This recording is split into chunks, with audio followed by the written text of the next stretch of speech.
Hi everyone, here's the Book Chemist once again. Today I'm reviewing The Unfolding by A.M. Holmes, a very acclaimed writer whom I must confess I did not know at all until last year when The Unfolding actually caught my eye in bookshops. And one thing that really caught my attention was that the book was endorsed by two of my very favorite writers, both by Michael Chabon and Jonathan Lethem, alongside quite a lot of other really acclaimed writers. So I decided to give it a read. The Unfolding is a double novel. It's a story that unfolds along two parallel tracks and that follows two protagonists. The big guy, who is a very wealthy Republican donor, and his daughter Megan, who is 18, is about to finish boarding school and go to university, and who, at the beginning of the novel, just voted for the first time in the 2008 presidential elections.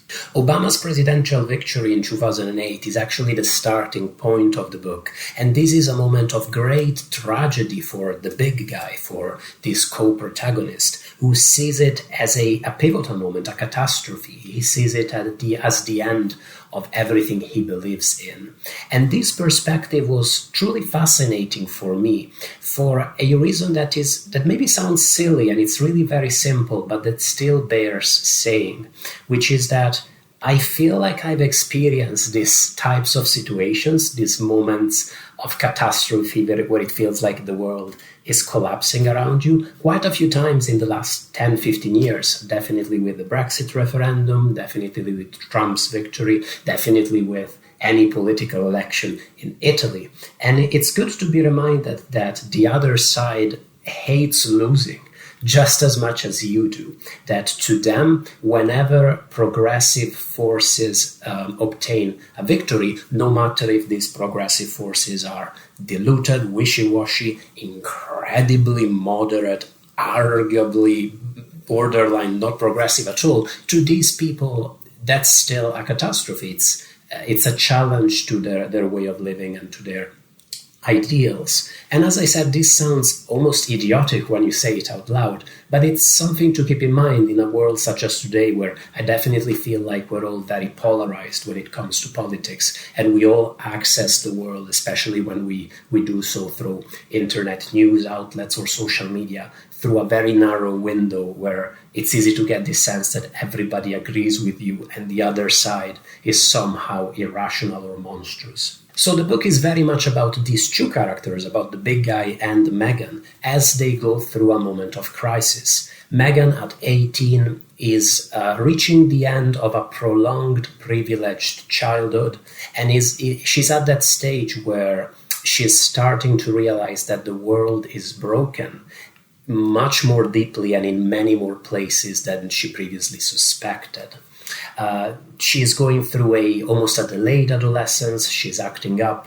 She's rebelling against her parents after always behaving, basically. And I feel like I could relate to that very closely, because I feel like I went through a very similar experience where my growth was almost a few years off kilter. I went through that rebellious phase slightly later, around the time I was maybe 19 or 20.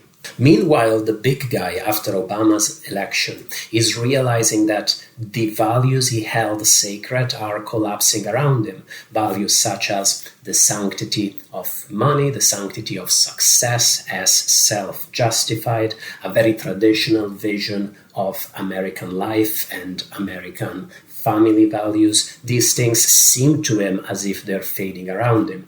The idea that an African American, although in the book Obama is often simply called an African, the idea that someone like Obama could become president and implement policies that to the big guy look socialistic is something that's truly traumatizing. It's something that's beyond belief for him.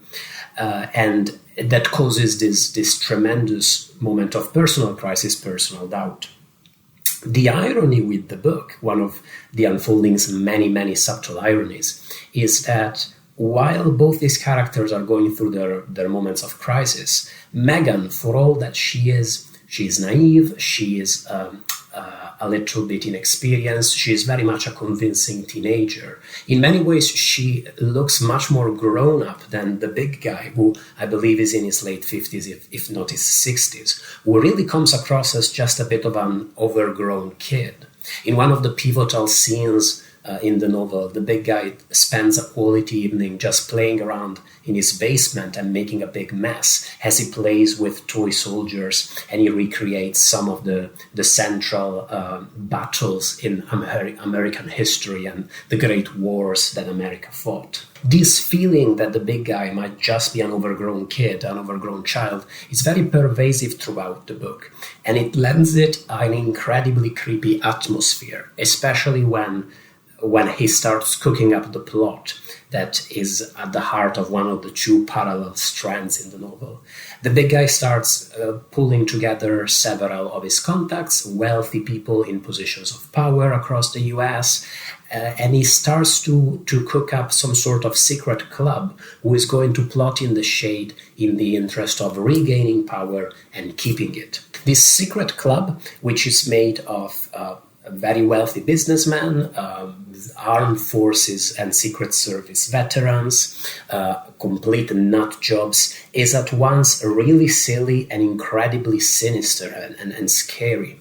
It's all of these middle-aged men who cannot really even sit around the table without one-upping one another. They are itching to go shooting something. They're itching to go playing golf. It feels very much like a children's club. It's like bringing your teenage friends together to try and play a game of Dungeons and Dragons, and nobody can concentrate. Everybody's going off on a tangent, except they're not playing a game. They're trying to, subvert democracy. Their name is the Forever Men, although the Eternal Children would be a better term, because they're all just lost in their hobbies, in their interests, in their own very individualistic and very childish views on what's owed to them and what is right and what they should be allowed to get away with.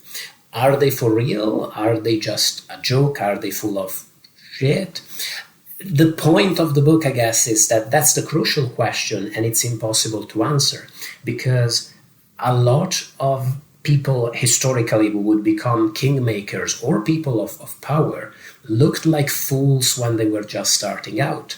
A lot of the political figures who gained power in recent decades, but really throughout history, looked like buffoons until the point when they became dictators, tyrants, successful politicians. In talking about the sinister ways in which these dangerous games can have deadly consequences on the life of a nation, the book really shines a light on the way countries descend into fascism, on the way in which these forces, the forces of wealth, the forces of power, use chaos. They use authoritarianism, and even they use the moderate backlash that follows authoritarianism as ways to preserve their power and to keep the positions of wealth, the key positions that they've acquired, as ways to preserve themselves, basically, and become forever men.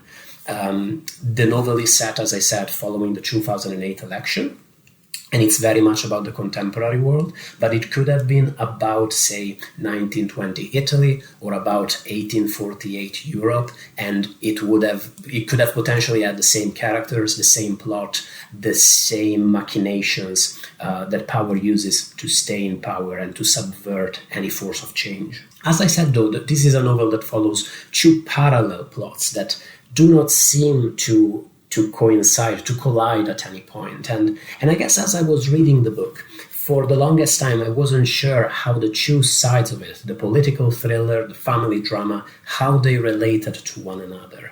And I think it dawned on me toward the end that one of the points of connection between the two plots is that the big guy's attitude to his political situation is very similar to his attitude when it comes to his family problems. His response when he's faced with these problems is to throw money at things, is to try and pay his way out of a reality that he doesn't want to cope with, is to be unable to accept his problems and his family's problems, and he's unable to accept this idea that sometimes reality might not obey his whim and his wishes. More specifically, a central aspect to his character is this idea that he needs to feel like he is a good guy, even while he is behaving abusively to his family or horribly and treacherously to his fellow countrymen.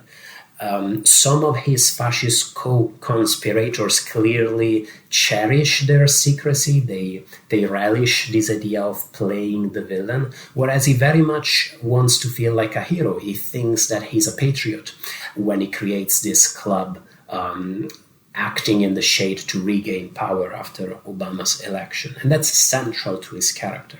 I thought that The Unfolding was going to be a very disturbing novel, but actually for most of it, it is quite funny, and it reads as a relatively tame family drama. But that's precisely where its disturbing and sinister value lies. It shows the full humanity of people working toward acts of great evil in a way that paradoxically humanizes them. It makes them look like relatable, understandable people, but also shows them in all their monstrosity. At the end of the day, the big guy is just someone who can't cope with becoming obsolete, as his friend tells him in a crucial passage in the novel. Really, the problem with him is that he cannot stand the idea that wealthy white men might not always be the ruling class in America. And that's why the election of an African-American president is such a shock to him, is such a catastrophe.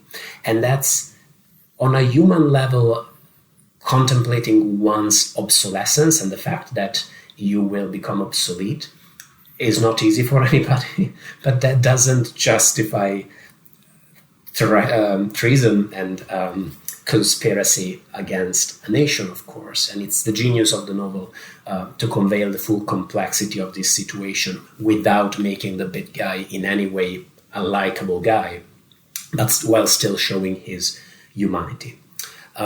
The Unfolding reminded me a lot of Don't Look Up, the Netflix movie. Very different movie, very different tone, but they're both stories that deal with these powerful people, and they deal with the evil that powerful people commit in a way that's very intelligent, because I think they both show you that evil can be sly and it can be cunning and smart, but there is also always a very strong element of stupidity to evil. There's a strong element of greed and fear when it comes to evil plots and machinations and decisions. It all comes out of a decision to listen to your base animal instincts and to throw rationality out of the window. It's an extremely engaging, thrilling, stimulating novel. The friends and fans out there are probably going to enjoy this very much. Fans of contemporary American fiction, by all means, people interested in the sense into authoritarianism, fascism. It's a great story about that. Both aspects of the novel are handled masterfully. It was great. I was really impressed.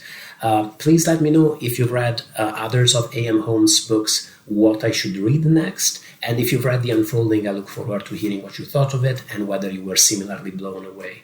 Thank you so much for watching the review. Thank you to my patrons for supporting the YouTube channel. Bye, everybody.